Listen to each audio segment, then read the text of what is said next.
I've been a sound engineer for 20 years, but starting my own YouTube channel was something I'd been putting off forever, until my girlfriend Sarah finally convinced me to try it. Babe, you should totally do ASMR. Not like the whispery weird stuff. I'm talking real sounds. City noises, traffic, rain on windows, construction. You hear that stuff differently. I don't know, you could make it feel kinda cozy? It was the exact push I needed. The channel was doing okay. After 3 months of consistency and hard work, I was getting the views and even managed to bag a few thousand subscribers. But I needed something different for my Halloween upload. It had to be authentic, to really capture people's attention. That's how I ended up in a cemetery at 2 a.m. with my portable recorder. The place dated back to the 1800s, full of weathered headstones and ancient oak trees.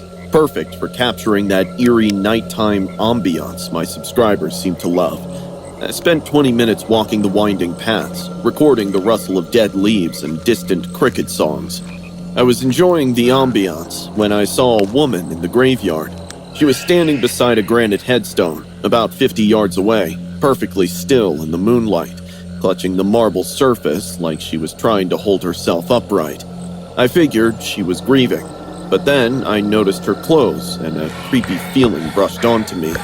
Her clothes were dirty, and other than dust, she had some very suspicious stains, which could be blood or something else.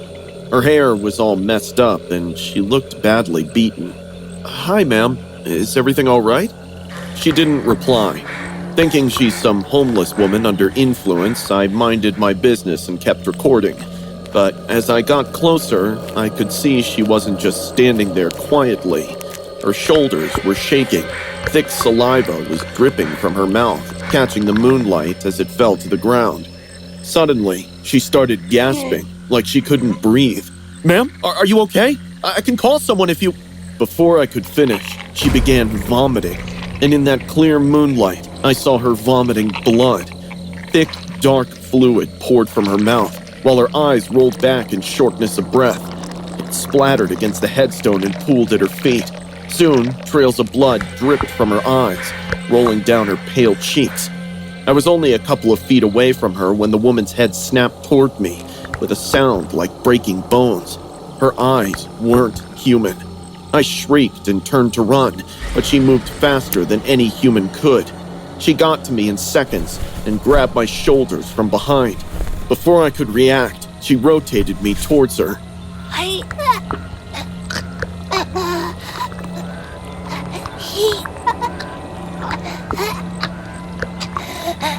She tried to speak, but only blood came out. Thick, clotted chunks splattered across my jacket and face, warm and reeking. The smell was indescribable, like rot and iron. I screamed and yanked my arm free, tearing skin against her grip, but she was relentless. Her other hand shot out and wrapped around my throat, squeezing until my vision blurred. My legs kicked uselessly beneath me, scraping against broken stone and damp earth.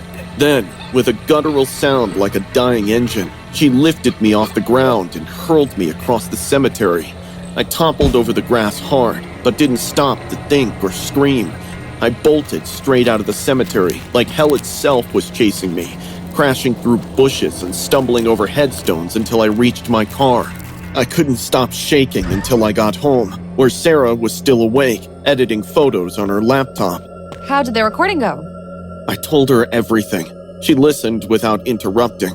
She looked pale, but I could tell she didn't believe me fully. We should go back in the morning. In daylight. See what's actually there. I didn't want to, but she was right. If there really was something wrong, if someone was hurt or sick, we needed to call for help. We drove to the cemetery the next morning at around 10.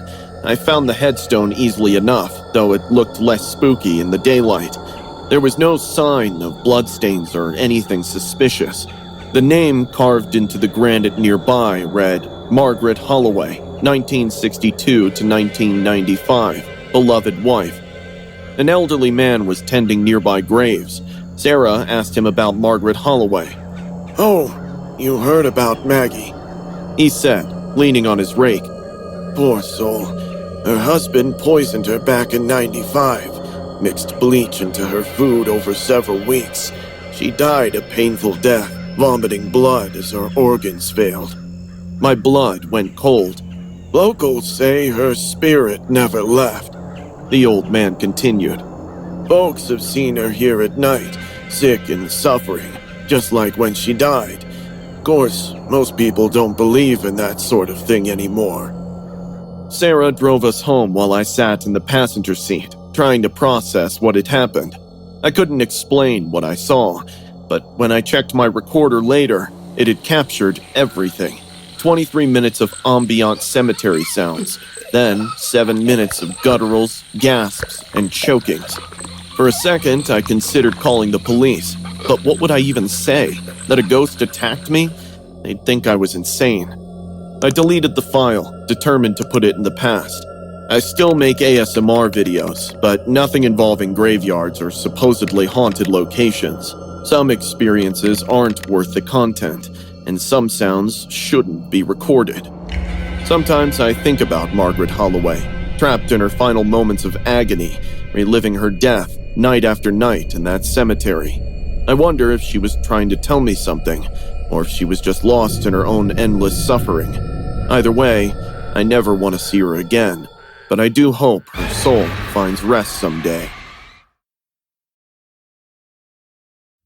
I'm 15 years old and a sophomore at Lincoln High in Portland. My sister Leela is 3 years older than me and has been making ASMR videos since she turned 15, starting with simple whispering and tapping sounds that somehow attracted thousands of subscribers. By the time she hit 18, she had over 1 million followers and was making enough money to help our parents with the mortgage. Leela made those mukbangs videos where she'd whisper while trying different cuisines, recording sounds that our viewers somehow found relaxing. I never understood the hype, but our parents were thrilled and acted like she'd made it big. Which is why they didn't hesitate when she asked for a private studio in the basement and stopped eating with the family altogether. 6 months ago, she brought home a fluffy Siberian cat and some albino rats for aesthetics. Leela would stay locked up in the studio the whole time. When asked what she was working on, she'd get this distant look and say, "I'm developing content for a more dedicated audience." Her subscriber count was growing fast too. Within a month, she'd gone to over 3 million subscribers. But soon, the sounds started bothering me. I'd been hearing Leela's ASMR through the house for years, so I was used to the whispers and gentle eating noises. But these new sounds were different. The chewing was wetter and more aggressive. Sometimes I'd hear whimpers and tearing, like she was eating too aggressively. What kind of viewers enjoy this? One night, our parents had driven to Seattle for Dad's work conference, leaving me, Leela, and her pets alone for the weekend. Leela was excited about having the house to herself, said she had a special project planned that required complete privacy. I shrugged and disappeared into my room. A storm rolled in around midnight. The rain was pounding against my bedroom windows, and I was having trouble sleeping. That's when I started hearing the voices again. There were soft whimpers and slurping. I had to check. The studio door was open, and light was spilling up to the stairs. I could hear her soft giggles as the whimpers grew louder before fading away. Little one, just a second longer. I crept down the stairs just far enough to peep into the studio. What I saw has to literally be anyone's worst nightmare. Leela was kneeling in blood, knife in hand. Her arms and shirt were smeared. Skin and fur clung to her fingers like wet tissue. The camera was rolling, while the ring light cast a soft glow over the mess.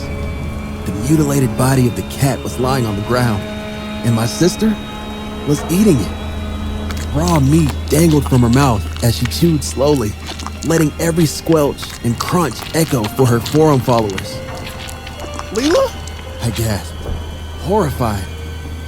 She flinched for a second, then slowly looked at me. Jeremy! Leela slurped, continuing to chew. Come Taste the heaven. What? I said, inching away. Whoa! Don't be afraid. See how much views I get from these videos? We're gonna be super rich soon. I started backing up the stairs, but Leela was already moving toward me.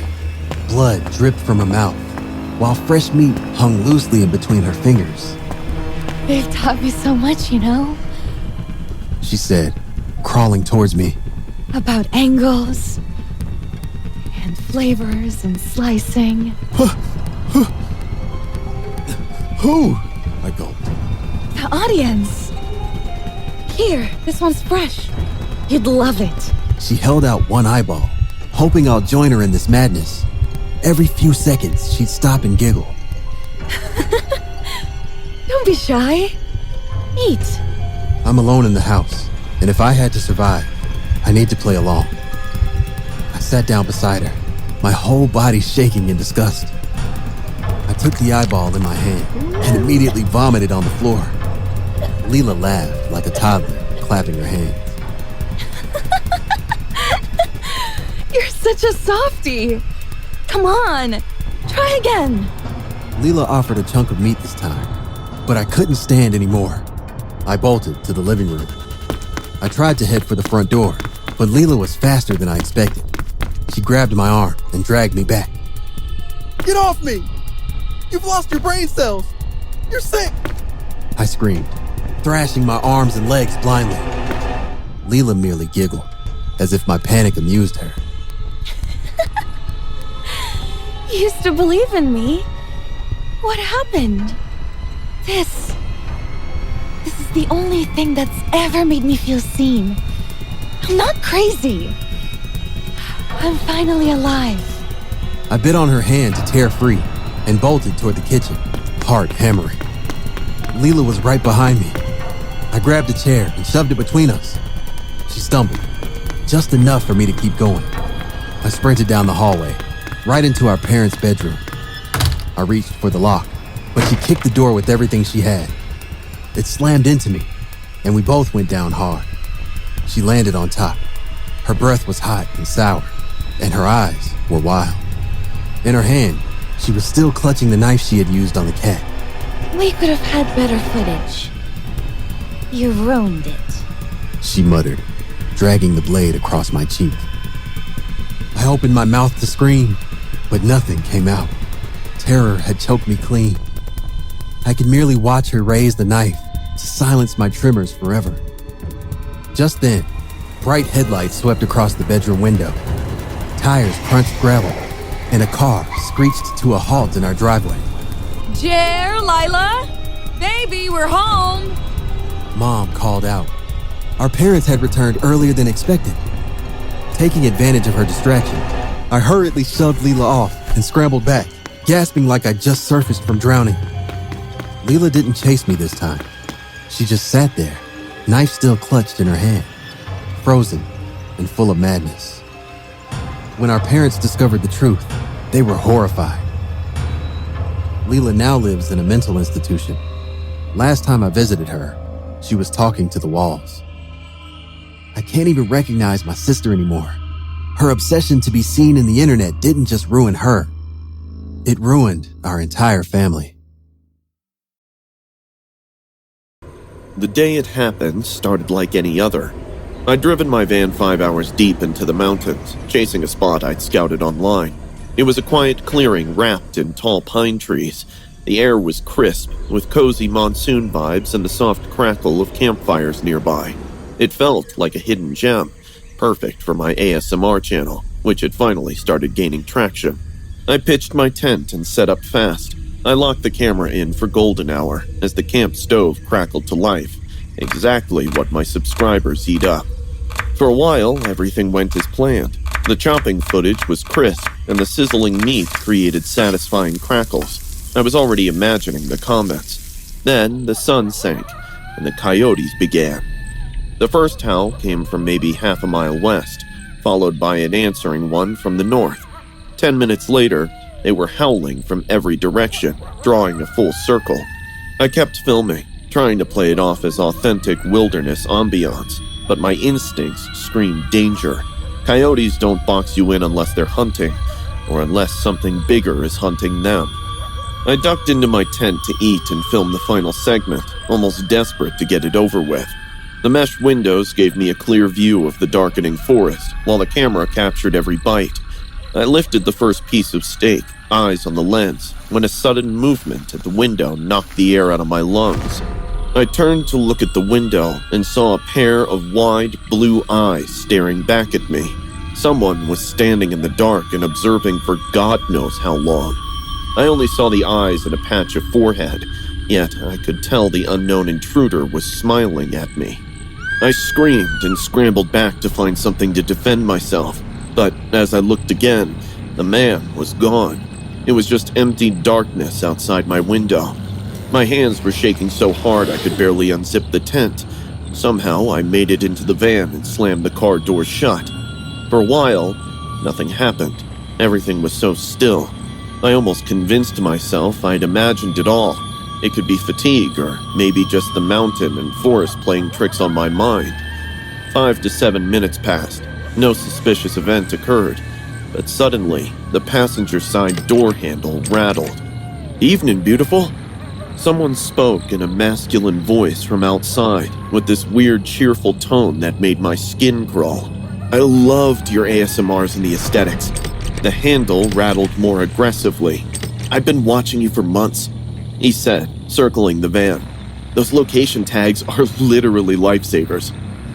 Who are you? I stuttered. "A loyal follower," he murmured, his voice shifting closer. "I drove 6 hours for you. The least you can do is come out and say hi. Maybe give a little autograph?" I tried to start the engine, but it rumbled twice and then died. He tapped on the window. "Oh, sorry, but I kind of messed up your car. Hope you don't mind." Are you nuts? He planted his face on the glass window and murmured, "You know, you're even prettier up close. I couldn't waste a chance like this. I even brought my own camera. How about we film a video together?" I was terrified, but managed to stay calm. He wants me to be scared, but I won't let him take the upper hand. I screamed back. You think I haven't dealt with worse than you? Stick around, I'll let the cops handle what's left. He paused for a second, then climbed onto the roof. The van rocked under his weight. I tried the engine again. It just won't work. He started jumping on the van, yelling like a mad hound. To make it worse, the weather got rough. It started drizzling before a total downpour took over. Through the streaming windows, I caught glimpses of him jumping down, circling the van like a vulture. I dialed 911 and told the operator about my whereabouts, secretly hoping they'll reach me before this crazy psycho does. Rain makes everything more dramatic. He laughed, pressing his face against my window. His shirt was gone. His pale skin was gleaming wet. He started licking the window, and trust me, I've never seen such a big tongue. I tried the ignition again, but the engine was completely dead. Through the rain, I saw him hefting a rock the size of a bowling ball. He moved toward the back of the van, toward the rear window. Panic flooded my system. I must get away now. I raked my eyes all over the place. The heavy rain had stolen nearly all visibility, but it had made the ground slippery, and my van was parked on a slope. My hand shot to the parking brake. If I could just... The rock smashed through the rear window. Glass exploded everywhere as his arm reached through the jagged opening, reaching for me. I yanked the parking brake. The van lurched forward, rolling down the incline. He screamed as the momentum ripped his arm back through the broken glass. "Ah, my arm! You witch!" I needed to go faster. I pumped the brake pedal to steer around the trees, the van sliding wildly down the slope. Through the mirrors, I saw him chasing after me, blood streaming down my arm. The van hit level ground, and I slammed the ignition again. This time, the engine caught. I floored it without looking back and didn't stop until I reached the nearby town. The man's name was Daryl Rothborn, and he was caught 3 days later at another campground 50 miles south. Turns out he's been running this stuff for over a year now, targeting young women who posted their locations online. He got life without parole. I quit YouTube, deleted everything, but I still wake up sweat-soaked, knowing that somewhere out there, more psychos like him exist.